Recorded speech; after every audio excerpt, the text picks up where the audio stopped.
नमस्कार दोस्तों, स्वागत है आपका अपना यूट्यूब चैनल एडुजोन प्लस में। दोस्तों, आज के जो टॉपिक है, जैसा कि हम लोग जानते हैं कि हम लोग एक टॉपिक पढ़ रहे हैं, ग्लोबलाइजेशन। ये ग्लोबलाइजेशन का एक ब्रॉड पर्सपेक्टिव है, जिसमें हमने लास्ट क्लास में ग्लोबलाइजेशन के बारे में विशेष रूप से यानी कि वैश्वीकरण के बारे में विशेष रूप से पढ़ा था। और वैश्वीकरण के अर्थ और उसके वैश्वीकरण के कितने रूप होते हैं, कितने उसके प्रारूप हैं, कितने हम आयाम कह सकते हैं, टाइप्स कह सकते हैं, उसके बारे में हमने लास्ट क्लास में डिस्कस किया था। आज के क्लास में वैश्वीकरण के पक्ष में क्या अच्छाई और बुराई चीजें हैं, वैश्वीकरण के पक्ष में क्या, वैश्वीकरण के पक्ष में कितने तर्क हैं, जो अच्छे तर्क है और बुरे तर्क है, जो इसको हम लोग आलोचना भी कह सकते हैं। इन सब चीज़ों के बारे में चर्चा करेंगे। और आज के जो टॉपिक है हमारा वीडियो लेक्चर, इसमें हम लोग ये जानने की कोशिश करेंगे कि भारत और वैश्वीकरण के बीच में क्या संबंध है, भारत ने वैश्वीकरण को कब अपनाया और वैश्वीकरण से भारत पर क्या क्या असर पड़ा है। इन चीज़ों के बारे में आज हमारा वीडियो लेक्चर में इन चीज़ों पर हम डिस्कस करेंगे। इसलिए हमारे वीडियो के साथ बने रहे आप और अपने दोस्तों में शेयर भी करें और हमारे चैनल को सब्सक्राइब करें और बेल आइकन को दबाएं, ताकि आपका जो मेरा वीडियो का जो नोटिफिकेशन सबसे पहले आपके पास पहुंचेगा और फिर आपको इसके बारे में जानकारी प्राप्त होता रहेगा। इसलिए हम लोग स्टार्ट करते हैं आज का वीडियो लेक्चर, जो है वैश्वीकरण का प्रभाव। यह वैश्वीकरण का प्रभाव है क्या? सबसे पहले हम लोग फिर एक जितने भी चैप्टर हम पढ़े हैं उसको हम लोग रिकेप करते हैं, यानी कि जो हम लोग फिर से रिवाइज करते हैं कि हमने पढ़ा क्या है, क्योंकि आज का हमारा जो वीडियो लेक्चर है वो लास्ट होगा और लास्ट टॉपिक इसमें है वैश्वीकरण के बारे में। इसलिए हम लोग शुरू से रिवाइज करते हैं कि वैश्वीकरण है क्या और वैश्वीकरण का क्या क्या आयाम है। तो सबसे पहले आपको मैं बताया था कि वैश्वीकरण एक हिंदी का शब्द है, वैश्वी विश्व प्लस एकीकरण, यानी कि विश्व को एक साथ जोड़ना। तो विश्व को एक साथ जोड़ने का मतलब कि विश्व को हम जो भौगोलिक रूप से, जो भौगोलिक फिजिकल भौगोलिक रूप में हम लोग नहीं जोड़ सकते हैं, भौतिक भूगोल के रूप में नहीं जोड़ सकते, क्योंकि प्रकृति ने खुद जोड़ा है। तो जो वैश्वीकरण जो कहता है कि मनुष्य को आपस में जोड़ दीजिए, मनुष्य को आपस में जोड़ने का मतलब कि मनुष्य पूरे पृथ्वी पर जितने भी लोग हैं, या पृथ्वी पर जितने भी देश हैं, जितने भी कॉन्टिनेंट है, सभी कॉन्टिनेंट के लोगों को एक साथ जोड़ देना। लोगों को जोड़ना यानी कि लोगों को कैसे जोड़ेंगे? तो लोगों को जोड़ने का तरीका होता है कि लोगों को हम व्यापार के दृष्टिकोण से जोड़ दें, तकनीक के दृष्टिकोण से जोड़ दे, या राजनीतिक रूप से जोड़ दे, या सांस्कृतिक रूप से जोड़ दे, या सामाजिक रूप से जोड़ दे। तो हम लोगों को जब विश्व माने पूरी पृथ्वी को एक परिवार मानकर जब लोगों की जरूरतों को पूरा करने के लिए एक दूसरे के साथ कनेक्ट कर देते हैं, तो यही प्रक्रिया क्या होता है? वैश्वीकरण होता है। ऐसे बहुत इस पर मैं जैसा बताया था कि वैश्वीकरण का डिफिनेशन जो शुरुआती समय में जो दिया गया, उसका एक छोटा सा मीनिंग था लोग का कनेक्टिविटी, लेकिन कई मायनों में कनेक्टिविटी होता है। वो धीरे धीरे और भी रिसर्च हो रहे हैं और भी इसका मीनिंग धीरे धीरे बदलता जाएगा, क्योंकि जैसे जैसे तकनीकी बढ़ेगा, टेक्नोलॉजी का विस्तार होगा, वैसे वैसे लोगों को जुड़ने का जो तरीके हैं बदलेंगे, और लोगों के जुड़ने का तरीका जैसे जैसे बदलेगा, वैसे वैसे हम वैश्वीकरण की परिभाषा में भी बदलाव कर सकते हैं। अब बात आती है कि वैश्वीकरण का मतलब हमने समझा लोग को कनेक्ट करना, पृथ्वी पर जितने भी देश हैं, जितने भी कॉन्टिनेंट है, ये सभी कॉन्टिनेंट के लोगों को आपस में जोड़ना। कैसे जोड़ना है? तो सांस्कृतिक रूप से, आर्थिक रूप से, सामाजिक रूप से, तकनीक रूप से, व्यापारिक रूप से, किसी भी तरह से लोगों को जोड़िए, यानी कि पूरे पृथ्वी को एक परिवार मानिए जिसमें सब लोग एक परिवार की तरह रहे। इसके लिए बहुत अहम भूमिका, माने कि ऐसा हुआ क्यों? तो जैसे हम लोग जानते हैं कि सेकेंड वर्ल्ड वॉर के बाद द्वितीय विश्व जब हुआ, तो द्वितीय विश्व के बाद बड़े पैमाने पर विश्व लेवल पर अंतर्राष्ट्रीय संगठन बना, जिसमें यूएनओ तो मेन संगठन है, उसके साथ साथ और भी सब्सिडी संगठन बने, उसके और भी स्पेशल ऑर्गेनाइजेशन बना, जिसमें यूनेस्को है, यूनिसेफ है, आईएमएफ है, डब्ल्यूटीओ है, यूएनईपी है, यानी कि अन्य माने कि कई कई संगठन जो अंतर्राष्ट्रीय स्तर पर बना।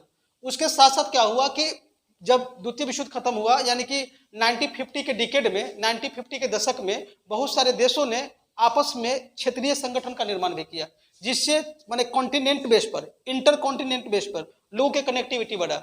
इन सब चीजों की वजह से वैश्वीकरण में और तेजी आया।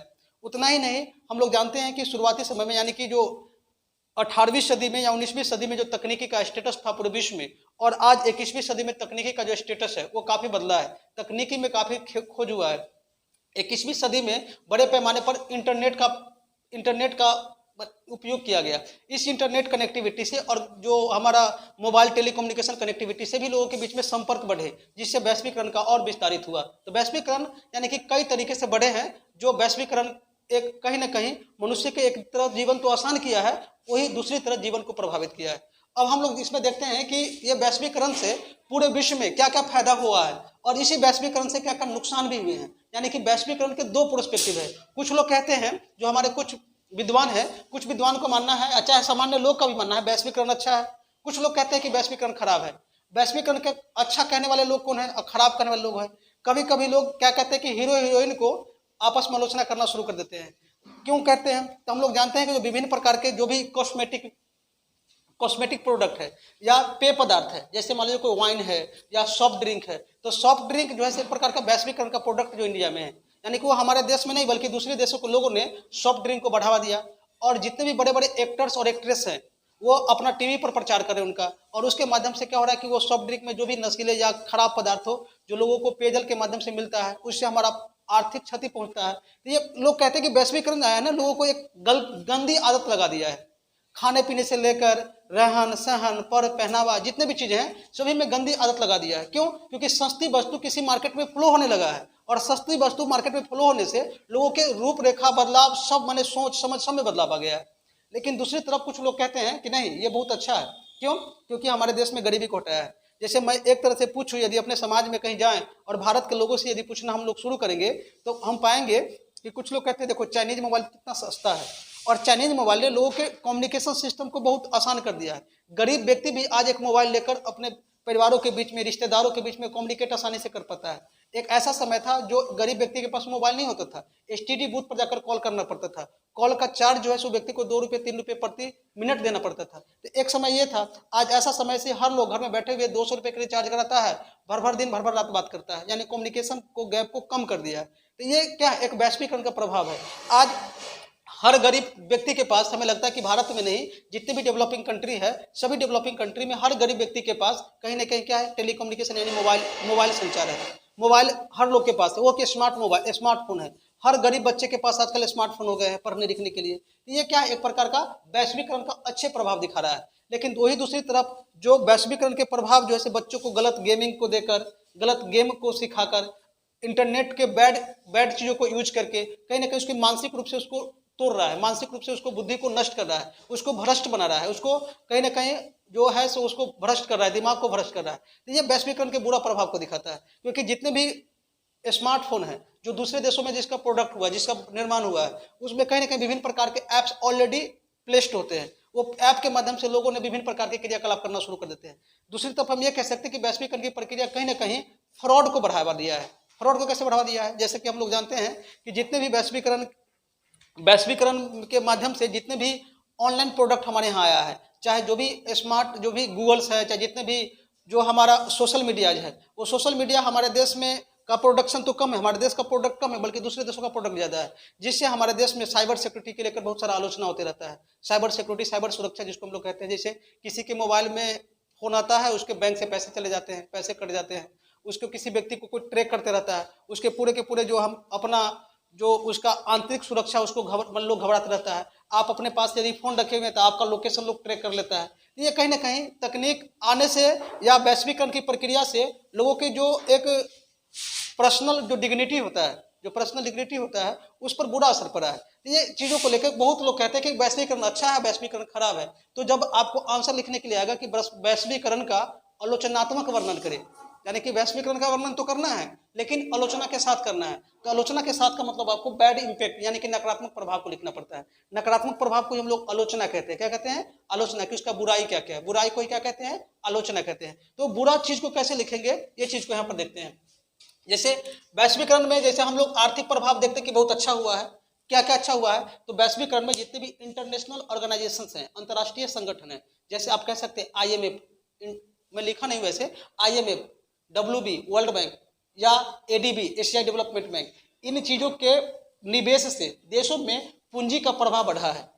तो पूंजी का प्रभाव बढ़ा है तो पहला बात यहाँ दिया गया है कि देखो देश के विकास में सहायक होता है। विकसित देशों से विकासशील देशों की तरफ पूंजी का प्रभाव होता है। जो भी अमीर देश की कंपनियां हैं, MNC है, वो गरीबों देश में अपना पूंजी निवेश बढ़ाता है। विकसित देशों से विकासशील देशों में वस्तु और सेवा का प्रभाव बढ़ता है। जैसे हम एग्जाम्पल के तौर पर लिख सकते हैं, एग्जाम्पल के साथ एक्सप्लेन करना हो तो चाइनीज गुड्स को भारत में आ जाना, चाइनीज गुड्स को अन्य मार्केट में चला जाना, इस बातों को लिख सकते हैं। देशों के बीच में तकनीकी प्रभाव बढ़ा है। जैसे भारत के एग्जाम्पल हम लोग ले लें, भारत के पास कोई अपना तकनीक नहीं था। आज स्पेस हो या डिफेंस हो, कहीं ना कहीं भारत ने अमेरिका और रूस से सीखा है। तो रूस के माध्यम से, रूस से भारत में जो तकनीकी प्रभाव हुआ, इससे भारत की एक तो आर्थिक मजबूती में इजाफा हुआ। तो हम यहाँ पर इसकी अच्छाई बातों को लिख सकते हैं, क्योंकि तकनीकी से या आर्थिक प्रभाव से हमारा देश में अच्छा हुआ है। लेकिन कुछ नकारात्मक प्रभाव भी है। देखो ये क्या होता है कि देश में विकास तो हुआ, देश में माने वैश्वीकरण से विकास तो हुआ लेकिन रोजगारहीन यानी कि जॉबलेस ग्रोथ हुआ, जॉब नहीं मिले। जैसे अभी जिसका परिणाम हम भारत में देख सकते हैं कि हमारे देश का जीडीपी तो कुछ दिनों पहले बहुत अच्छा था, 8.7 तक 7.5 तक चला गया, लेकिन हमारे देश में रोजगार क्या है, अभी कितना बुरा स्थिति बना हुआ है। वजह क्या है कि जब भी वैश्वीकरण होता है तो वैश्वीकरण में जो विदेशी कंपनियां देश में निवेश करती है वो लोगों को कम बल्कि तकनीक का प्रयोग ज्यादा करती है प्रोडक्शन में। जब लोगों का प्रयोग कम करेगी, तकनीक का प्रोडक्शन ज्यादा करेगी, तो ऐसे परिस्थिति में रोजगार क्या होगा, घटेगा और जॉबलेस की जो सिचुएशन है काफी बड़े पैमाने पर क्रिएट होता है। दूसरा होता है कि घरेलू उद्योग पर बुरा प्रभाव। जैसे एग्जांपल के तौर पर घरेलू उद्योग पर कैसे, मान लीजिए हमारे देश की कोई कंपनी मोबाइल बना रही है और चाइनीज कंपनी यदि कोई मोबाइल बना रही है तो चाइनीज कंपनी के मोबाइल सस्ता होगा हमारे देश की कंपनी से, तो किसकी मोबाइल ज्यादा बिकेगा, चाइनीज की मोबाइल बिकेगा। इसीलिए हमारे देश के जो घरेलू इंडस्ट्री है उसका प्रोडक्ट मार्केट में बिकेगा नहीं है, और जब मार्केट में बिकेगा नहीं तो उसका प्रभाव क्या होगा, बुरा पड़ेगा उसकी इंडस्ट्री पर। तो हमारे देश के जो घरेलू इंडस्ट्री है वो नष्ट होना शुरू हो जाते हैं। तो एक परिणाम कि घरेलू इंडस्ट्री पर बुरा प्रभाव। वस्तु की मानक गुणवत्ता का अभाव। देखो वस्तु की मानक गुणवत्ता का मतलब कि अब बड़े बड़े कंपनियां इतना ना मार्केट में आ जाती है और इतना ना माने कि प्रोडक्शन वस्तुओं का होने लगता है कि लोग गुणवत्ता छोड़ के कमाने के माने कि होड़ में लग जाता है, और कमाने की होड़ में वस्तु की गुणवत्ता पर ध्यान नहीं देता है। तो जब वस्तु की गुणवत्ता पर ध्यान नहीं देगा तो ऐसे परिस्थिति में जो भी प्रोडक्शन यूनिट है वो हीरो हीरोइन को पैसा दे देकर अपना प्रोडक्ट का प्रचार करवाएगा, और ऐसे परिस्थिति में गुणवत्ता में वस्तु को जो क्वालिटी वाला गुड्स जो है से नहीं मिल पाता है। एक से ये समस्या है। स्थानीय वस्तु और सेवा का मान का ह्रास। अब जो मान लीजिए अब अच्छे अच्छे गुड्स सस्ते रेट में विदेशी गुड्स हमारे देश में बिकना शुरू हो जाएगा, तो क्या कोई लोकल वस्तु खरीदेगा, अपने देश की वस्तु खरीदेगा? तो अपने देश के वस्तु जो होता है वस्तु और सेवा का वैल्यू घट जाता है, कहते हैं क्या है अपने देश का, छोड़ो विदेशी चीज यूज करेंगे। तो हर लोग अब अपने देश का भी कोई कपड़ा बनाने की इंडस्ट्री है तो उसके कपड़ा कम खरीदेगा, विदेशी इंडस्ट्री और विदेशी कंपनी है कपड़े का उसको ढूंढता है। विदेशी मोबाइल देखो कि लोग कहते हैं एप्पल का फोन लो, क्या है भाई एप्पल का फोन, अपने देश का भी तो ऐसे बन सकते हैं। तो एप्पल है क्या, एक प्रकार का विदेशी कंपनी है, उसकी गुणवत्ता अच्छा है, महंगी है तो लोग खरीदना शुरू कर देता है, आईपैड यूज करना शुरू कर देता है। तो ये क्या है, एक प्रकार का वैश्वीकरण कहीं ना कहीं किसी देश के लोकल प्रोडक्ट को क्या करता है, उसको वैल्यू को घटा देता है। तो ये इसका नकारात्मक प्रभाव को आप देख सकते हैं। उसी प्रकार से इसके कुछ राजनीतिक प्रभाव भी है।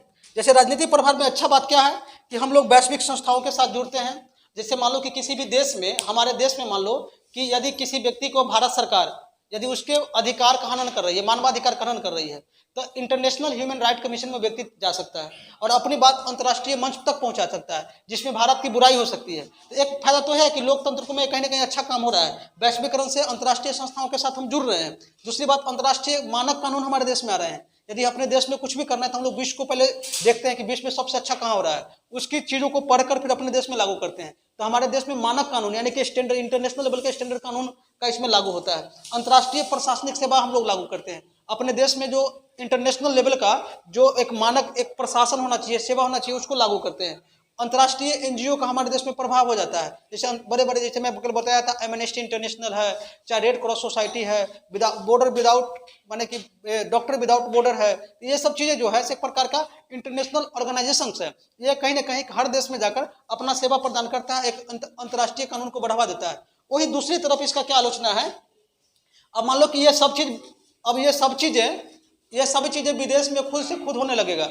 ये सारे कानून बनाने की संस्था खुद विदेशों में करेगा तो अपना देश के लोग दिमाग लगा पाएगा, तो अपने देश के लोग दिमाग नहीं लगा पाते हैं। ऐसी स्थिति में क्या होता है कि राज्य की क्षमता घट जाता है, राज्य सोच नहीं पाता है कि हम बेहतर क्या करें। अब मान लो कि अब इंटरनेशनल लेवल पर हमें सब चीज प्राप्त हो जाएगा, ज्ञान हो जाएगा, तो अपने से कुछ करना चाहेंगे, हम नहीं करना चाहते हैं। तो ये क्या होता है कि देश अपने आप में रिसर्च नहीं कर पाता कि हम बेहतर सबसे क्या करें, क्योंकि उनको सब चीज अंतर्राष्ट्रीय मंच से मिल जाता है। तो ये क्या करता है, राज्य की जो क्षमता है वो घटा देता है।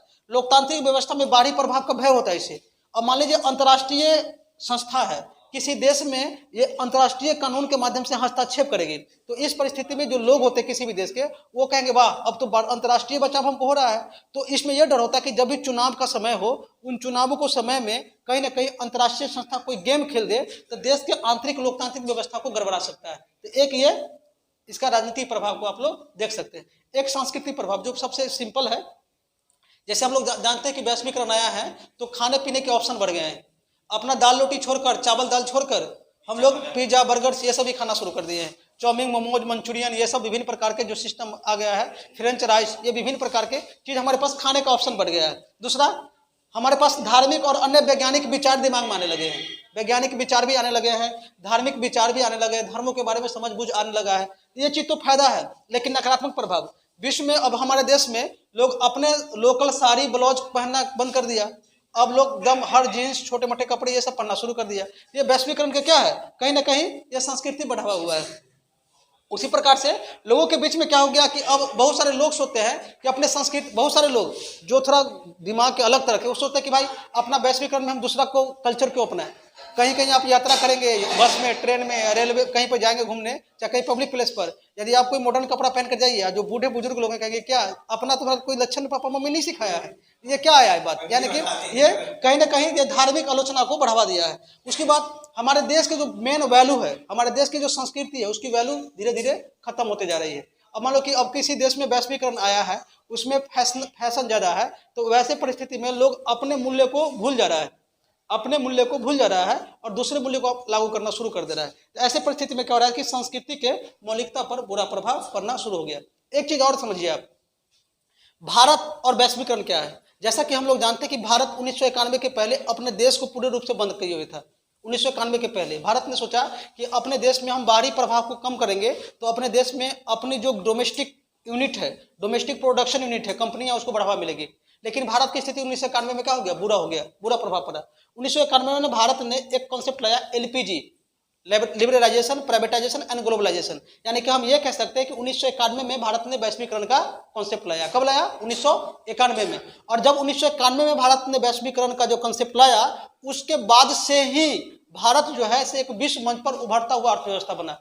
और 1991 के बाद से ही भारत के जीडीपी में काफी वृद्धि हुई और 9% जीडीपी तक पहुंचा।